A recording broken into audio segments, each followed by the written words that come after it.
നമസ്കാരം. നമ്മുടെ ജീവിതം ഒരു ഡിജിറ്റൽ വലക്കണ്ണികളിൽ കുടുങ്ങിക്കിടക്കുന്ന ഈ കാലത്ത് ഒരു രാജ്യത്തിന്റെ ഭീഷണി ലോകമെമ്പാടുമുള്ള കോടിക്കണക്കിന് മനുഷ്യരുടെ നെഞ്ചിടിപ്പ് കൂട്ടുകയാണ്. ഇറാന്റെ ഇസ്ലാമിക് റവല്യൂഷണറി ഗാർഡ് കോർപ്സ് മുഴക്കിയ ആ ഭീഷണി കേവലം ഒരു മുന്നറിയിപ്പല്ല. അത് നമ്മുടെ ഡിജിറ്റൽ ലോകത്തിന്റെ നെഞ്ചിടിപ്പ് നിലപ്പിക്കുന്ന ഒരു ദുരന്തത്തിലേക്കുള്ള ചൂണ്ടുപലകയാകുമോ എന്ന് ഭയക്കേണ്ടിയിരിക്കുന്നു. ഇറാൻ ന്യൂസ് ഏജൻസികൾ റിപ്പോർട്ട് ചെയ്യുന്നത് പ്രകാരം ലോകത്തിലെ ഡിജിറ്റൽ ഞരമ്പുകൾ എന്ന് വിശേഷിപ്പിക്കാവുന്ന ഹോർമൂസ് കടലിടുക്കിലൂടെ കടന്നുപോകുന്ന സമുദ്ര അന്തർഭാഗത്തെ ഇന്റർനെറ്റ് കേബിളുകൾക്ക് മനഃപൂർവ്വമോ അല്ലാതെയോ കേടുപാടുകൾ വരുത്താൻ സാധ്യതയുണ്ടെന്നാണ് IRGC മുന്നറിയിപ്പ് നൽകിയിരിക്കുന്നത്. ആഗോള ഇന്റർനെറ്റിന്റെ സുപ്രധാന ഭാഗമാണ് ഈ കേബിൾ ശൃംഖലകൾ.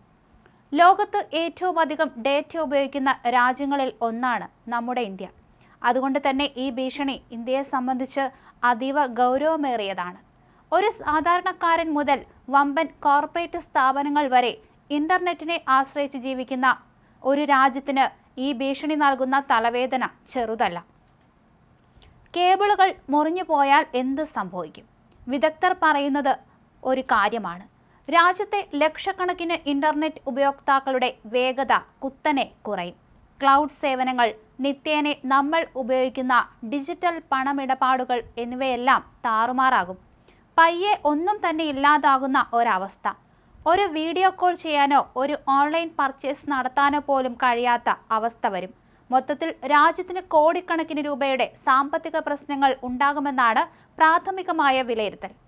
IT മേഖല മുതൽ ആർട്ടിഫിഷ്യൽ ഇന്റലിജൻസ് സേവനങ്ങൾ വരെ തടസ്സപ്പെടും.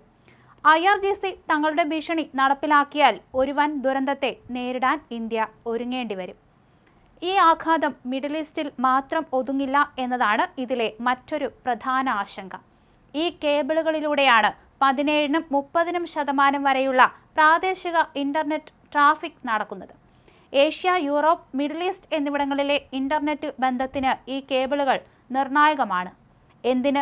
ഇന്റർനെറ്റ് ലോകത്തിലെ അതികായരായ ഗൂഗിൾ, ആമസോൺ, മൈക്രോസോഫ്റ്റ് തുടങ്ങിയ കമ്പനികൾ UAE-യിൽ സ്ഥാപിച്ചിട്ടുള്ള വിപുലമായ AI ഇൻഫ്രാസ്ട്രക്ചറിനെ ബന്ധിപ്പിക്കുന്നതും ഈ കേബിളുകളിലൂടെയാണ്. ആഗോള സാമ്പത്തിക ഇടപാടുകൾ മുതൽ നമ്മുടെ കൊച്ചു വർത്തമാനങ്ങൾ വരെ ഈ കേബിളുകളിലാണ് ഓടിക്കളിക്കുന്നത്. എന്തായാലും ഈ കേബിളുകളിൽ എന്തെങ്കിലും പ്രശ്നങ്ങൾ വരികയാണെങ്കിൽ ഇത്തരത്തിലുള്ള പല പ്രതിസന്ധികളും ഇന്ത്യയും അഭിമുഖീകരിക്കേണ്ടി വരും. അതേസമയം പശ്ചിമേഷ്യ വീണ്ടും യുദ്ധഭീതിയിലേക്ക് നീങ്ങുമ്പോൾ ആഗോള സാമ്പത്തിക ഭദ്രതയുടെ ജീവനാഡിയായ ഹോർമൂസ് കടലിടുക്ക് ഒരു യുദ്ധക്കളമായി മാറിയിരിക്കുകയാണ്. US പ്രസിഡന്റ് ഡൊണാൾഡ് ട്രംപ് വെടിനിർത്തൽ കാലാവധി നീട്ടിയതിന് തൊട്ടു പിന്നാലെ ഇന്ത്യയിലേക്കുള്ളത് ഉൾപ്പെടെയുള്ള കപ്പലുകൾ ഇറാൻ പിടിച്ചെടുത്തത് പുതിയൊരു പ്രതിസന്ധിയിലേക്ക് വിരൽ ചൂണ്ടുന്നു.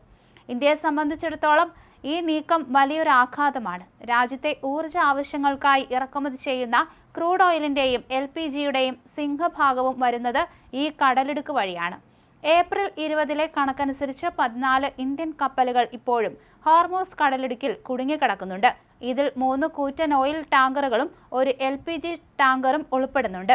എന്തായാലും ഇന്ത്യക്ക് ഭീഷണിയാകുന്ന വളരെയധികം കാര്യങ്ങളാണ് ഇറാന്റെ ഭാഗത്തു നിന്ന് ഇപ്പോൾ ഉണ്ടായിക്കൊണ്ടിരിക്കുന്നത്.